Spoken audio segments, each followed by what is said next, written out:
dans son long peignoir en satin, quittant la nuit pour le matin, elle va de la chambre au salon. Le silence de la maison, son compagnon de solitude, la rappelle à son habitude. Prendre l'iPod et l'allumer, le mettre en poche et écouter l'unique morceau qui lui joue, Les heures hindoues d'Étienne Dao. Elle passe devant un miroir, accroché au mur du couloir, et là, son reflet l'assassine, lui dévoilant sa triste mine. Peignoir noué, elle le s'assied. Dans la cuisine, boit son café, et les mains autour de la tasse, des souvenirs font surface. Mannequin souvent adulé, c'était la reine des défilés. Après les bravos, les éloges, elle retournait dans sa loge. La sono et les spots éteints, le maquillage et fond de teint, sur des lingettes dans la poubelle, sans phare, elle était aussi belle. Fatiguée et pour se détendre, elle voulait de nouveau entendre Les heures hindoues d'Étienne Dao. Sa seule robe de mariée n'était portée qu'au défilé.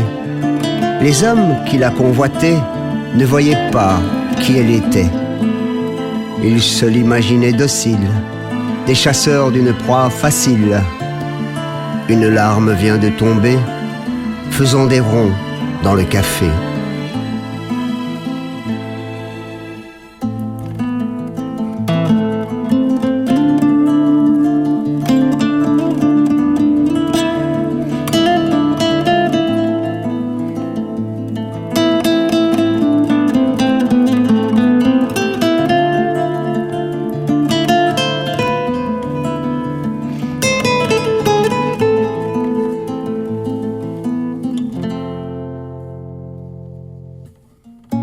Elle ouvre la porte du jardin, la pluie libère son chagrin.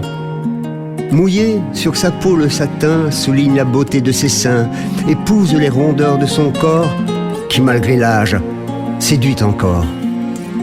Elle se dirige vers la grange, où tous ses souvenirs se rangent, et dans sa poche joue la sono, Les heures hindoues d'Étienne Dao.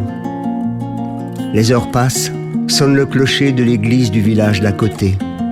Le compagnon de solitude, soudain envahi d'inquiétude, se précipite vers la grange, ressent un sentiment étrange. Dans le long peignoir en satin, le corps sans vie du mannequin, au bout d'une corde, se balance lentement pour sa dernière danse. Des heures hindoues d'Étienne Dao.